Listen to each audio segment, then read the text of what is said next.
Justice or manipulation? Accountability or privilege? Is it about your future or about your health? And today on the NewsDesk, that is definitely what we are trying to make sense of it all. Welcome to it. You are tuning into the Tuesday edition of the NewsDesk right here on television, where we inform, impact, and inspire you. Plenty on the go within this hour, even this evening, as we try to make sense as we dive into justice, diplomacy, and public health as well. These are the three conversations that you definitely don't want to miss even tonight.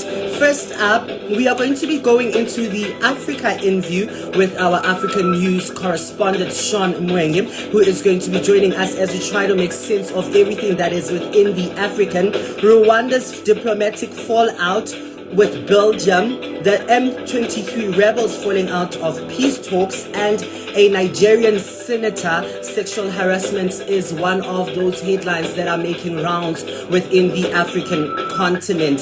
Definitely we are going to be taking a look into that. And then later on, we are going to be coming to the lead, right? So you know that there has been a World Kidney Day that we are seeing, a silent crisis that affects millions, and we are paying enough attention to the healthcare system. And today, the professor, who is Professor Malcolm Davies, who is from the University of Wits, is going to be joining us as we try to make sense of it all, as we try to find out exactly, is there enough that is being done for kidney health in South Africa? I'll be speaking to Professor Malcolm Davies as we try to make sense of it all, and also on what should we be doing differently to prevent kidney disease. That is what we're trying to find out even more, even on this case that we have been trying to find out about World Kidney Day, even on this Tuesday evening. All right, of course, I loved hearing from you,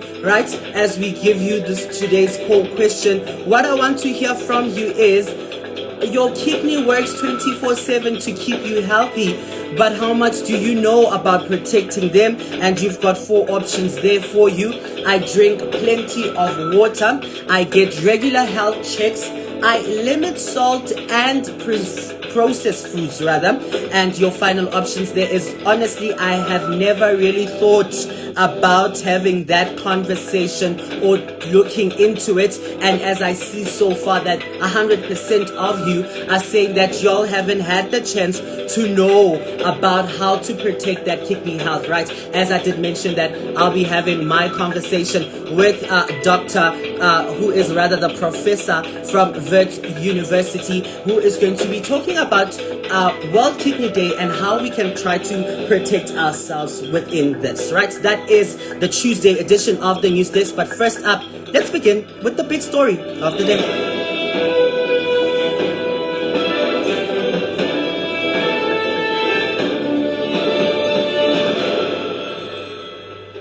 Right, indeed. Reporting live from Johannesburg, Soweto, I am Kagiso Sithole. Very good evening to you. Thank you so much for joining us. It's always a pleasure to be in your company. Let's begin here with the big story of the day, right? South Africans know all about Thabo Bester, right? And this is another saga that we have seen coming out today as a prison break. Thabo Bester was coming out that he is going to be fighting for his rights, right? He is a convicted rapist, murderer. Thabo Bester has come once again as he made headlines this time for appealing to the Constitutional Court, right? This is over the High Court ruling that was rejected over his plea as he challenged the inhumane,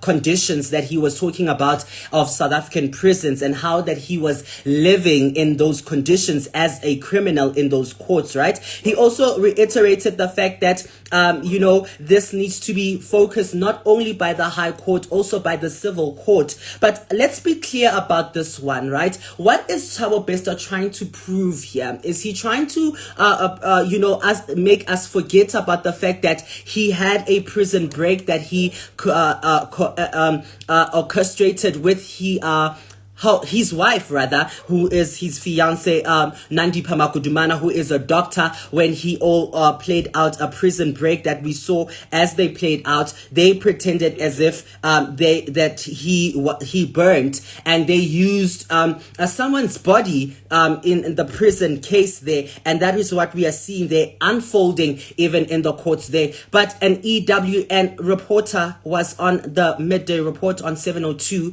and she was reiterating and just trying to find out some of the plans and some of the positions that we find ourselves in within this case, and taking us back to what we know of Thabo Bester. Let's listen in.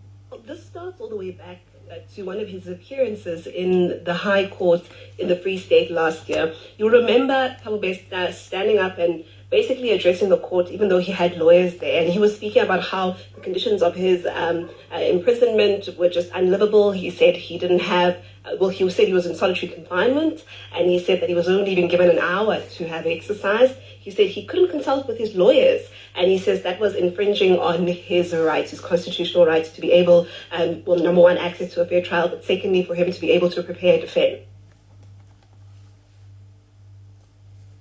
All right, that is the EWN reporter there, just reiterating some of the facts that this starts back in when Thabo Bester was talking about his lack of access to a laptop, private consultation with his lawyers, and better living conditions, right, should be challenged in a criminal court, not a civil one. And this is what we are seeing, that he is now using even the courts, right, the court that is supposed to be persecuting him of what he has done, as well as now fighting back, looking into those conditions, trying to solidify his facts that this needs to be something that needs to happen. Does this sound like a genuine human rights concern, or just a high profile manipulator playing systems there? I don't know. What are your thoughts around it? As much as we are celebrating Human Rights Month as a country, and we are seeing some of these developments are continuing to happen on this cases, and South Africans have been held back on their views, and many calling this delay a tactic to try to avoid justice. And that is what I also relate to, that this is another tactic for him to try and avoid justice. And still that conversation on 702, they're reiterating a fact that what is next for this case, and what should we look forward to into Thabo Bester's case as he tries to fight for his rights in prison. To approach the High Court for leave to appeal. So they filed those papers to both courts. And that's exactly what's happening now. We don't know, of course, whether the Concourt will allow them to, continue. As you say, it seems like they will be kicked out. But yeah, I mean, he feels very strongly about it. In fact, Mandy, in the papers, they speak about how the High Court judgment is completely out of kilter with what the learned justice was called upon to decide. It would be a travesty of justice if the judgment is left unchallenged. Right, that is the reporter just still reiterating the facts that, Thabo Bester is in court, right, trying to fight for his rights in prison, that his lack of access to laptop and private consultation with his lawyers are kind of messing up, as well as with his living standards are kind of messing up with his case as he's trying to represent himself even in court. Some South Africans, as I did mention, that there were views even on the Twitter streets and on X.com, formerly known as Twitter. Some comment was saying that Thabo Bester needs to face the consequences of his actions. No special treatment, no laptop, no loopholes. I wonder, what are your thoughts around this? Do you think that we should be providing this for him and making sure that he gets a comfortable living? Another one saying that if you can fake your death and run a multi-million rand business from a prison cell, you can survive without a laptop. Definitely, we all reiterating that it goes back to the body that he was used to kind of make him kind of escape prison there with his fiance Dr. Nandipha Makudumani there that we are seeing there. But some legal experts argue that no matter how this crime may be, even prisoners have rights. Denying Bester access to legal resources could set a dangerous precedent. What are your thoughts around this? Do you think that we should be able to provide this laptop access, this private consultation, and better living conditions for him, as much as some analysts are speaking about the fact that even prisoners have rights too, as well. As we all know that there is another bill that was taken out, not even a bill, rather it was conversations around the fact that, there should be funding for those who can't afford bail in our country, and that funding will be made accessible to those prisoners who can't afford to make bail. And this raises a lot of questions to saying that, do prisoners, no matter their crimes, have the right to certain legal privileges, as well as some have argued that we treat Bester like dangerous, but he is a con artist as well in this. But as much as he has rights, do we have other ways on how we can make sure that we solidify this and make sure that even prisoners' rights are not infringed with, right? I wonder, what are your views or what are your thoughts on it? Go to all our social media platforms. You can find us there using the hashtag TAV. You can use hashtag television360 as well as hashtag the NewsDesk for us to make sure that we find your thoughts and find your comments around that, right? You are up to date with the big story of the day that I definitely have been trekking forward for you this evening. And now I want to remind you of a conversation that we are going to be having later on this evening with Professor Malcolm Davies, as we're going to be looking at what is our state as our country, especially when it comes to World Kidney Day in 2025, with kidney disease on the rise and many unaware. They are at risk rather. How can we ensure that early detection, better treatment access, and stronger health care policies to protect kidney health for all, and make sure that this is definitely a conversation that needs to be taken care of. And ahead of that conversation, I'm asking you this poll question that we are tracking for you, and I see that results are coming in. We are saying that your kidneys work 24/7 to keep you healthy, but how much do you know about protecting them?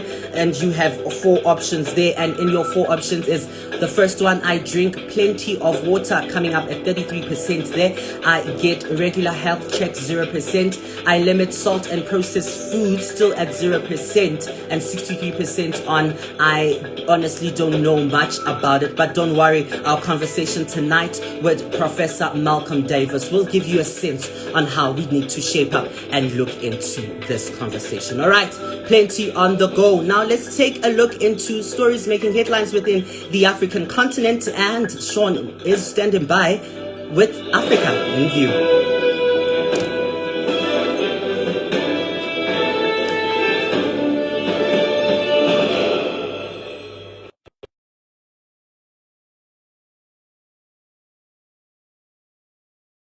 Thing that is making news headlines within the African continent. And today it's no different, because we're taking a look at different political turmoils to major diplomatic shifts. Africa is once again at the center of global, peace talks and also global headlines as well. And I cannot do this on my own. Our African news correspondent from Africa, Malika Shawn, is joining me. Shawn, good evening and welcome to the News Desk. Good evening, Kagiso. Nice to see you again. Thank you so much for your time. And today you're reporting live from Nigeria, and Nigeria is also one of one of the countries in the African continent that we are looking into. But before we get there, let's start with the main pressing issue, which is the M23 rebels' withdrawal from peace talks. What now for Congo? I think now I guess it is looking concerningly farther away from peaceful reconciliation, peaceful de-escalation from the conflict that is currently embroiled with the M23, the Rwanda back M23 forces.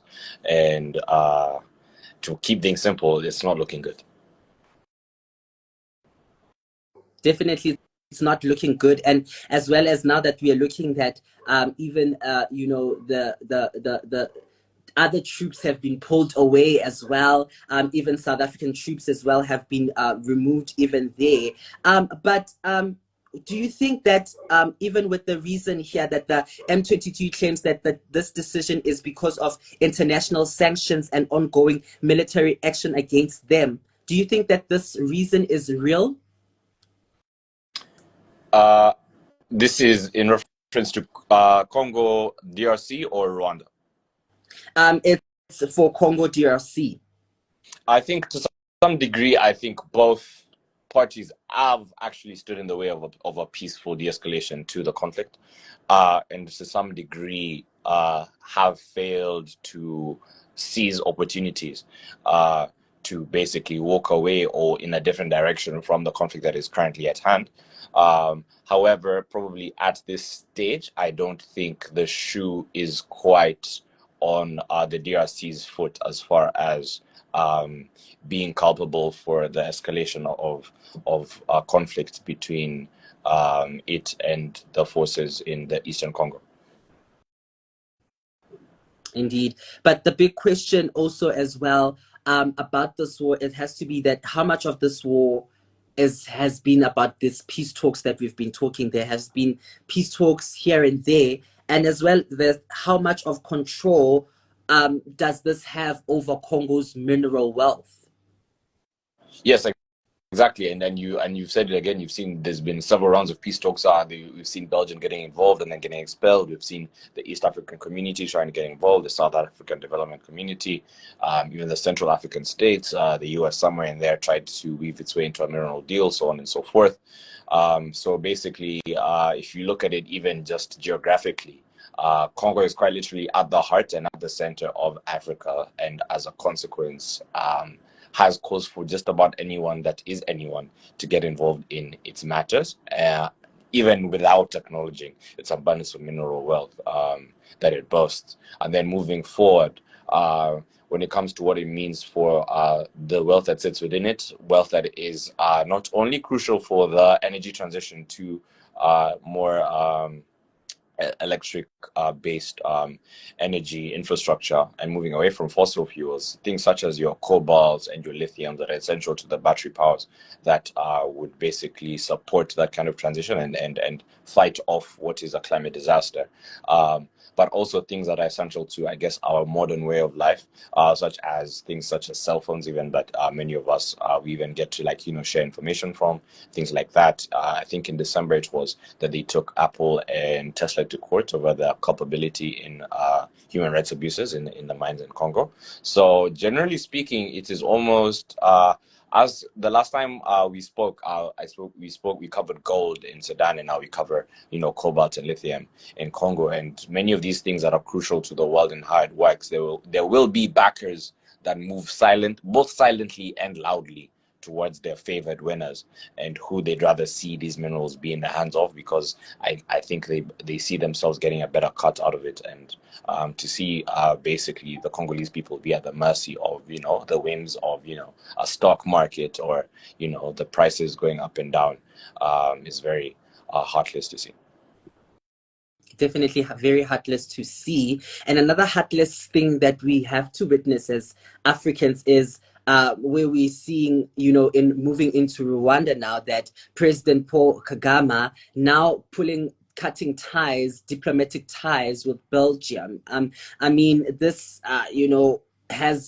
is so uncalled for. It's something that we didn't see it happening even in the stage of, these sanctions that the European efforts that have been brought as well for Rwanda over the support for the M23.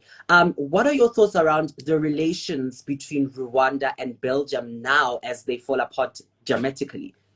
Yes, it was actually a very sharp escalation in their affairs, especially to see the affairs just be severed completely and their diplomats be expelled from Rwanda, and then Belgium reciprocating the same and expelling Rwandese diplomats from Belgium. It is very shocking to see the escalation, but I think my instant reaction, some may say it may be a joke that is a bit out of turn, but to me it felt like a bit of colonizer on colonizer violence. If I could say so myself, in terms of the first subjugators and the original subjugators of the Congolese people now being caught in a squabble with the current subjugators of the Congolese people. And that is not to absolve Belgium of its involvement in basically affirming the rift that was manufactured between the Hutus and the Tutsis of the Rwanda, and a tribal conflict and an ethnic tension that culminated in one of the deadliest genocides that have ever been seen anywhere in the world. Yeah. However, to see what has happened now, it's almost like to see almost like a step parent moving in to a divorced parent's home. Almost, it's like, yeah, there's a new father in town kind of thing, and almost like a question of like arrogance, almost. Definitely. And you're touching a bit on my next question that I was about to ask, that do you think that Rwanda standing up for its sovereignty, or is it just about Kagame using this Congo crisis as a political shield to avoid accountability? Yes, I think to some degree, yeah, that is definitely the case, and it's actually very frustrating to see the countries involved be so worked up and refuse to come to any kind of reasonable conclusion. There's often a phrase where they say calmer heads will prevail, but there are currently no calm heads in the room as far as these two countries are concerned. And anyone who tries to stand between them, whether to pull them apart or push them together, has not been allowed to do so, has not been afforded even the oxygen to have a say in that matter, which is, yes, it's frustrating to see as a spectator, but also very heartbreaking to see for all the people that are now being made collateral due to the whims of people in power. And then, yes, of course, it's being used as things to evade accountability, even as far as, for example, consolidating support domestically, because at the end of the day, it is easier to control your country if you are able to convince your people that there is an enemy outside of it. Yeah, so we must all be together. We must all be under my fist. Yeah, so that we will prevail, and so on and so forth. And it's just heartbreaking to watch that unfold right before our very eyes from week to week. Definitely. And when you're talking about control, in Kagame's recent speech, he asked who put Belgium in charge of Rwanda. And when he asked that question, it's as if that the relationship between the two haven't been as that great. Yes, it definitely has not been great again. The Belgian forces, when they did move into, I guess, the Congolese region, back then was called Zaire, I believe, actually played a very crucial hand in what was the partitioning of that part of the Great Lakes region with regards to what we now know as Rwanda and Burundi and so on and so forth. And with that, also separating the ethnic groups that to this day have not only separating them across different countries, but even within their countries, driving rifts between them, as I mentioned before, the rift between the Hutus and the Tutsis, which were before maybe closer to a caste or maybe an occupational way of like describing these ethnicities, whereas maybe these kinds of people occupy these kinds of vocations and these kinds of people occupy the other kinds of vocations, not so much tribe as we would understand them today. And then because they made this an imaginary line of like maybe, for example, the protrusion, the length of your nose being like, okay, now this is a Hutu and this is a Tutsi, instead of what was originally before, more akin to like an occupation. Yeah, one is a teacher, one is a lawyer, maybe you call them different things, but now you say, oh no, this person has a long nose, the other person has a short nose, so they're different people altogether. And then you empower one, you disempower the other, and you over generations you seed the seeds of not only tension but resentment. And yeah, unfortunately, in the early 1990s, in 1994, a genocide unfolds that leads to the death of 1 million people in 10 days.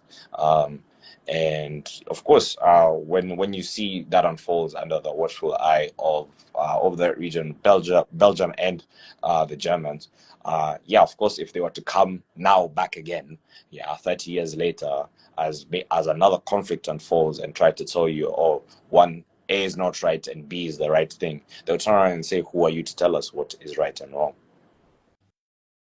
There'll always be those bickering back and forth, just saying that who put you in charge? That's what we are seeing here. But let's move over to the country that you are in currently, Nigeria, as we see that there is sexual harassment scandal in Nigeria's Senate, and the hashtag we are all Natasha has been trending as well, as we've seen that there has been a whole lot of her launching of her suspension, investigation of her suspension for the past 6 months that has sparked outrage for women's rights groups rallying behind her with the slogan, "We are all for Natasha."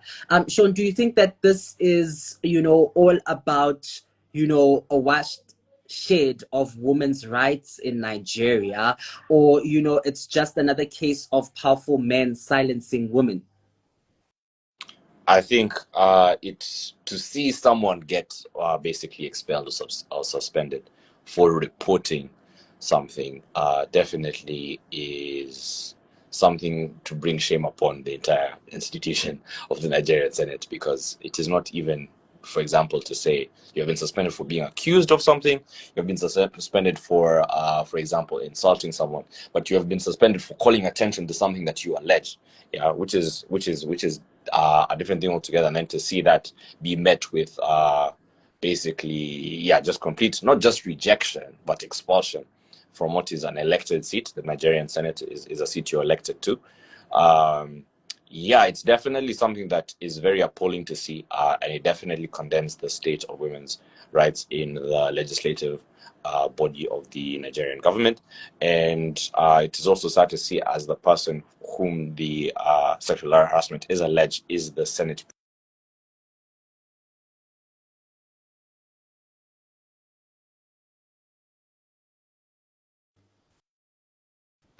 I think Shawn here having some your mic, I think it's muted. I can't hear you anymore. Sorry, can you hear me? Yeah, now I can hear you. Yeah, it's just very sad to see, and yeah, definitely not looking good for the Nigerian Senate at all. Not very looking good. And we have seen movements like these, hashtag Me Too, and it's always about women in politics, and as well as even in Nigeria as well, especially in politics. Do you think that this will fade like the rest of the issues that we've seen that are similar to such cases?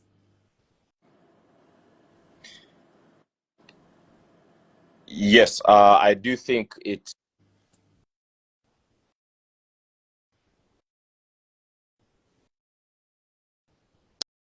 All right, I see Shawn, they having some network problem there.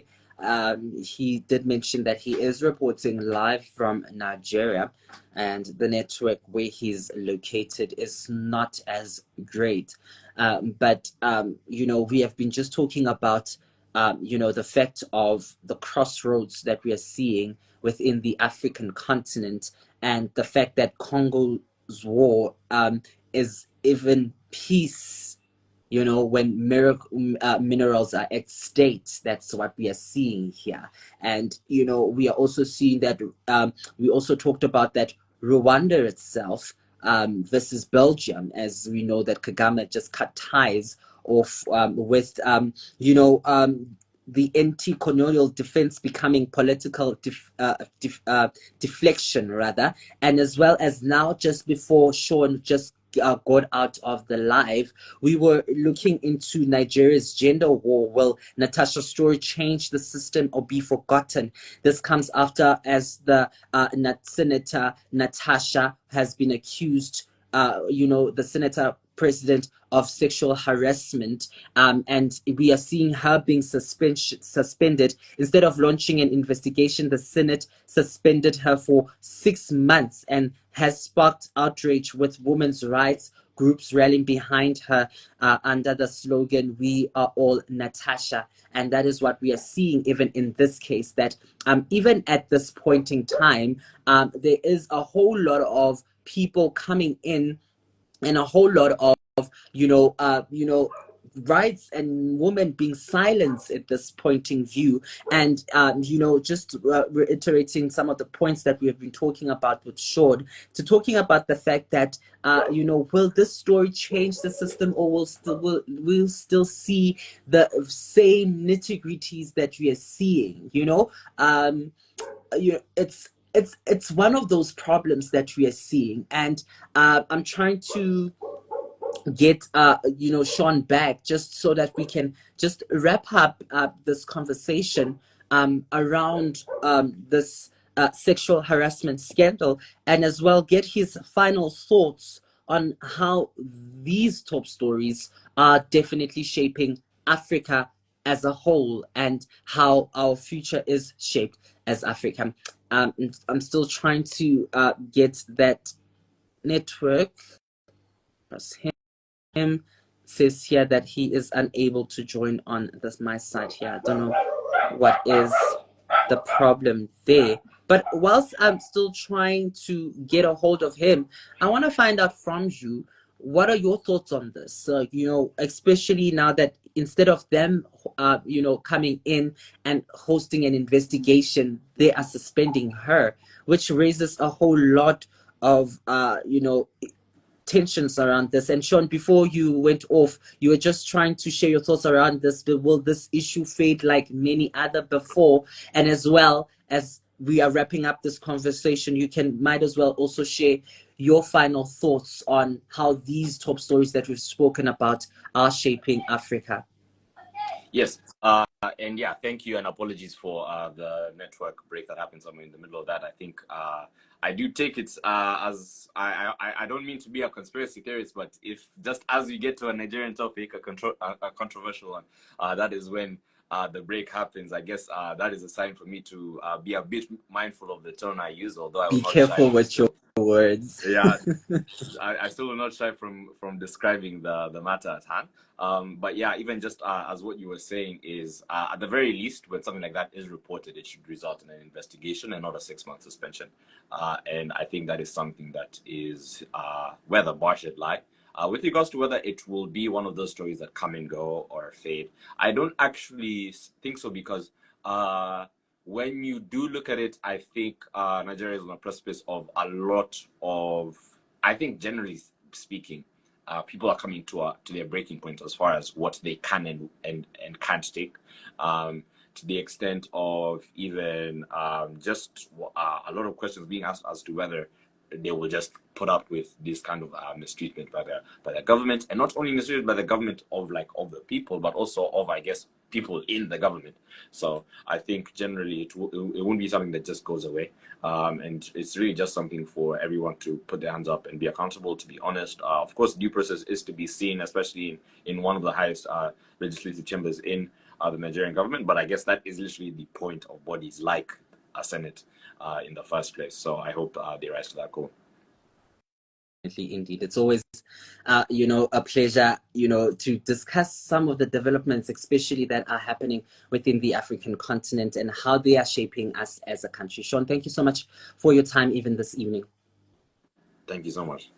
Thank you indeed. That is Shawn, who is our African news correspondent from Africa Malika, joining us there live from Nigeria, just giving us a sense of what has been happening within Africa, as we know that he joins us bi-weekly as we try to make sense of it all here on the NewsDesk. Right, you are up to date with the big stories and all the breaking stories that are making, breaking news and fresh news.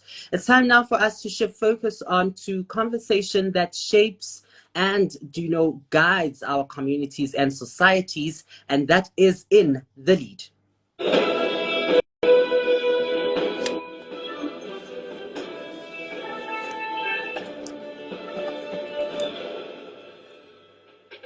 Right, indeed, we're shifting focus now from all things news now into conversations that are shaping our future. And, definitely we are unpacking the biggest conversation rather. And tonight it's all about World Kidney Day, a global call for action and a rise awareness for kidney health, early detection and preventions. Millions of South Africans worldwide, or people worldwide especially, are suffering from kidney disease, yet are unaware of the risk, and it's too late from that. And I did give you a poll question that I was asking you about around this whole conversation, wanting to find out that your kidney works 24/7 to keep you healthy, but do you know how to protect them? Right, you had options there, and I still see that I drink plenty of water, still sticking at 33%, and 67% still saying that they don't know more about it. But don't worry, joining us to make sense of it all is Professor Malcolm Davies, who is from the Wits University, and he's going to just try to make sense of it all with us as we try to make it all make sense for us, especially as young people. How do we come together, and how do we play part as young people in making sure that we raise awareness even at a time like this? As I did mention, that to help us break down this, I am joined by Professor Malcolm Davies, a leading voice in kidney health advocacy. He joins us now as we try to make sense of it all. Professor, thank you so much for your time, and a very good evening to you. Welcome to the News Desk. Good evening. Thank you for having me. Thank you so much for your time indeed. It's still a pressing issue that we are looking into, and it's an everyday conversation that we need to keep ourselves going, not only looking into it, just it being World Kidney Month or World Kidney Day. But let's start with the basics.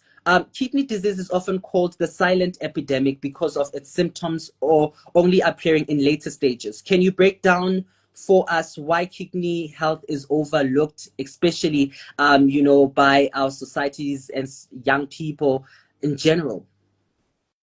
So one of the important problems with kidney disease is that it is generally asymptomatic. In other words, it doesn't have any clinical symptoms in the early stages of the disease process, which results in patients presenting late with really advanced kidney disease at stages at which we can't really do much to slow down the progression of the disease. And we really are then entering a stage where we need to look at kidney transplantation and dialysis.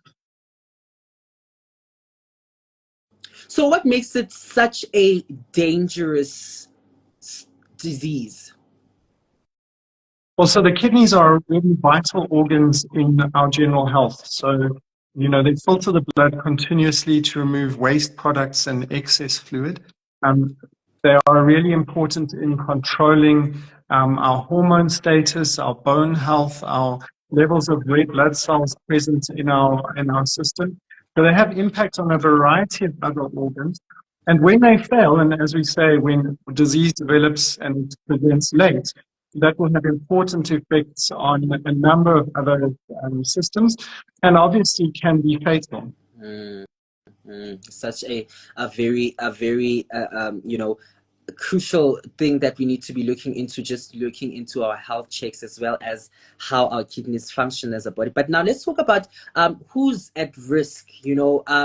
Mostly we know that it is linked to diabetes and also hypertension, but what other factors can make someone more vulnerable to this? And sometimes we as young people look at some of these diseases as it's for older people. Is there an age that is specific to, for you to be vulnerable to this? So you are right that there are a number of diseases that would increase your risk of having kidney disease. And you mentioned important diseases like diabetes and hypertension, but also people living with HIV are at increased risk of kidney disease. Really, kidney disease can occur at any age. You can, for example, be born with abnormalities of the kidney, which will result in the development of kidney disease early on in life. In South Africa, there are important other factors. So there is a strong genetic risk for kidney disease.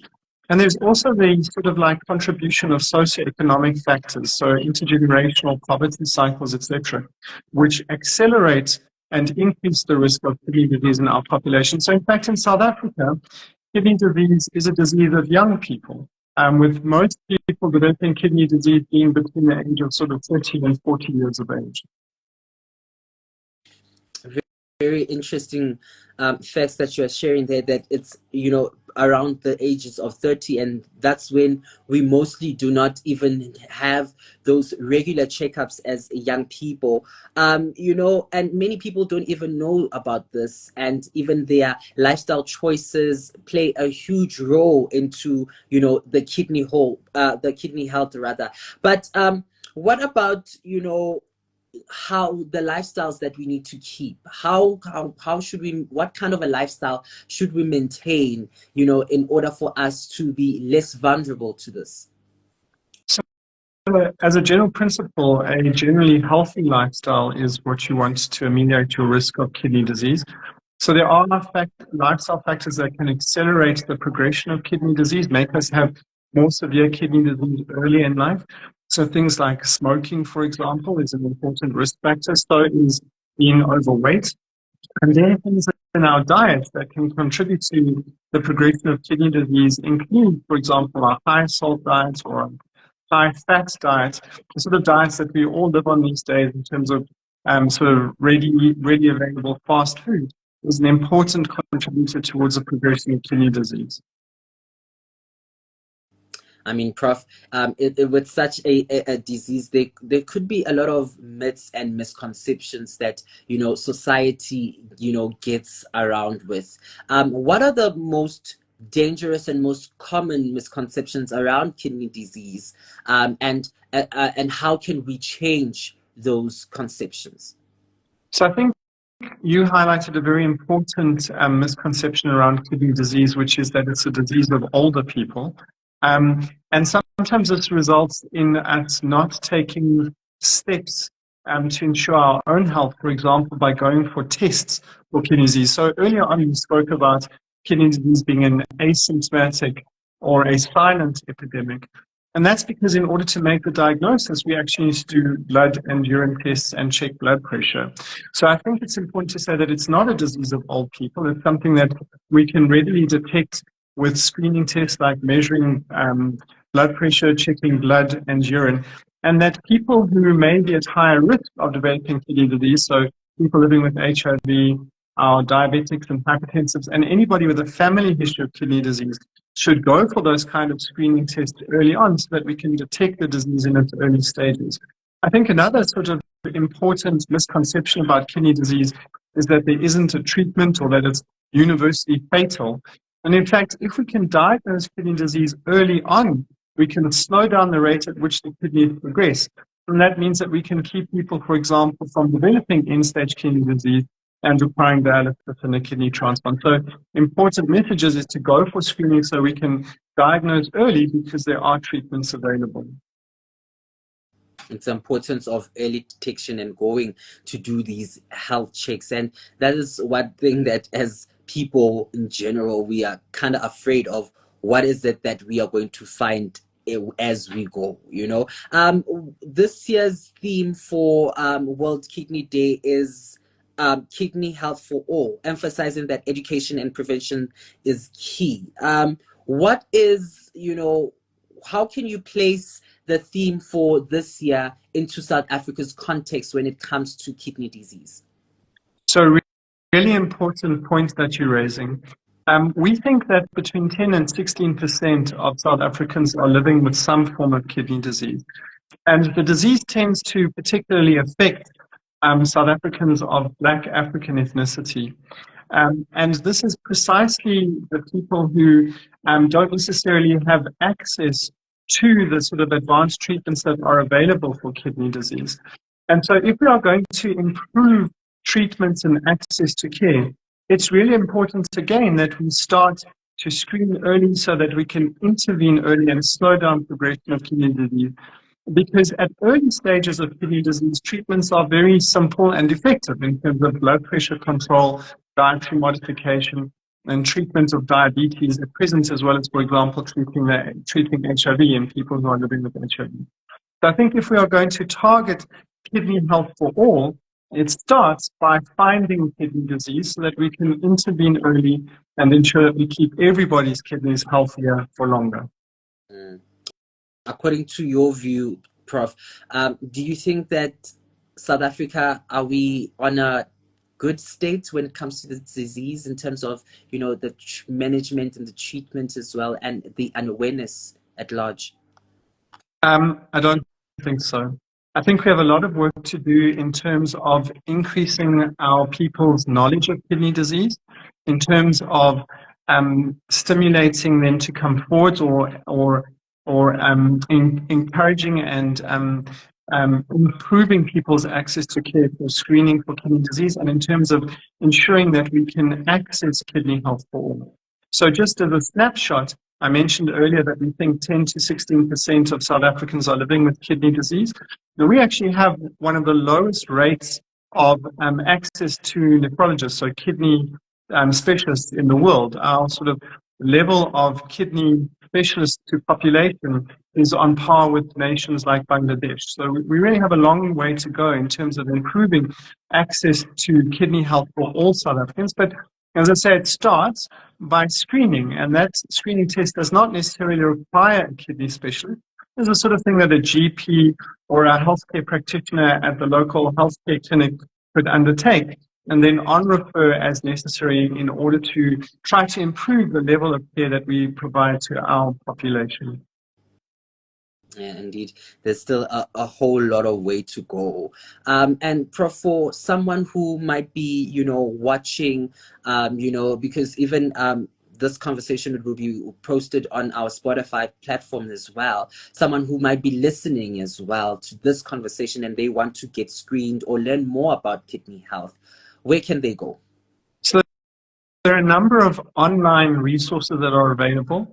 One that I think is particularly helpful would be the National Kidney Foundation of South Africa's website, which you can find on Facebook.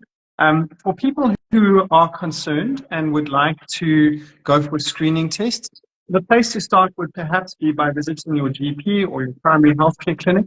Let them screen your blood pressure, check for other risk factors for kidney disease like HIV, as we mentioned before, and certainly basic tests can be undertaken at that kind of level to see whether or not kidney health is at risk. And then you would be able to be on referred to specialist centres such as our ones at Helen Joseph or Shawn or Christine Baragwana's for further testing. Support is much important, especially if someone finds themselves having to deal with such a disease. As we wrap up our conversation, Prof, this evening, what would be the final message, that one key message that you'd want, people listening to this and watching this to get out of, this whole conversation? And I feel that it is now high time that we move from, awareness to now more action, and especially as young people as well. So I think what I would say is that kidney disease is common, it is treatable, but we need to find it early. And so if you are concerned or you think you might be at risk, please go for screening so that we can make the diagnosis early and we can provide you with appropriate levels of care. Yeah, definitely there is help for you and they can be able to provide proper health care for you. Thank you so much, Prof, for your time this evening and trying to, help us to make sense of how, the state of World Kidney Day and kidney disease is in our country and the world beyond. Thank you for having me again. Thank you so much for your time. Indeed, that is Professor Malcolm Davies from, the University of Wits, and who is also, someone who is an advocate when it comes to, kidney health and, leading experts into it, just giving us a sense of how we could, change our lifestyle and how we can make sure that there is better early detection and also look at how we can protect ourselves and making ourselves less vulnerable to what we see kidney disease is all about. Prof, there is a big X at the corner of your screen there. You can use it to be able to exit the live.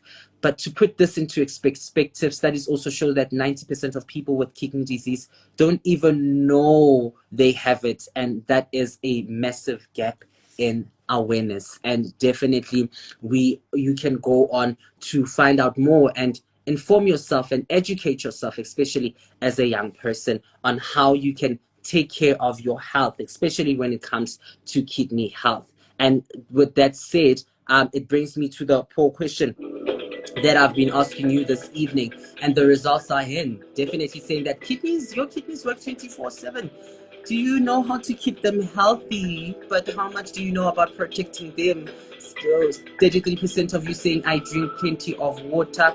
0% is still on I get regular health checks, and 0% is still on I limit salt and processed foods. And 67%, which is a whole much number, are saying that honestly I've never really thought about it. And that is one of the factors as young people are going through, that we do not even do some regular checks and these health checks for ourselves to be able to identify and make sure that there's early detection and understand what is kidney disease. But if you've missed this conversation, definitely you know that there is going to be a post on Spotify on this conversation, as well as going on to our YouTube. You can find this conversation as well, and it's also going to be posted on our feed for you to get a sense of it or to engage more with it. All right, that is our lot for the Tuesday edition of the News Desk. Before we wrap up, Prof saying there in the comment section there, I see Prof saying thank you for having me. The National Kidney Foundation of South Africa can be found on Facebook. The division of the neurology at Helen Joseph Rather Hospital can be contacted at hjh.renal@gmail.com. That is the way that you can find more details on how you can, get better health, get better health care when it comes to kidney disease, right? Definitely a conversation that is sparking and conversation that's we're going to keep for you. That is our lot for the Tuesday edition. Don't forget that you can still join us for Thursday edition, and on Thursday it's no different. We'll be definitely looking into a conversation that is around the budget speech that was tabled by the Minister of Finance last week, Wednesday the 12th of March, after a postponement from February. We'll be joined by the Economic Youth Council spokesperson as we try to make sense of what does the budget speech 2025 mean for young people in South Africa. And yet again, we'll be bringing you a conversation around Human Rights Day. As we know that Friday the 21st of March, it will be celebrating Human Rights Day as a country, and we'll be bringing in spokesperson from the Human Rights Institution to try to make sense of where do we stand as human rights even in 2025, right? Go on to all our social media platforms, engage with us. You can find us at Television 360 using the hashtag the News Desk, right? Make sure that you stay informed, stay safe, stay informed, and asking all the right questions that inform, impact, and inspire you. Until we meet again, look after yourself, take care, and have yourselves a magic night ahead. Good night.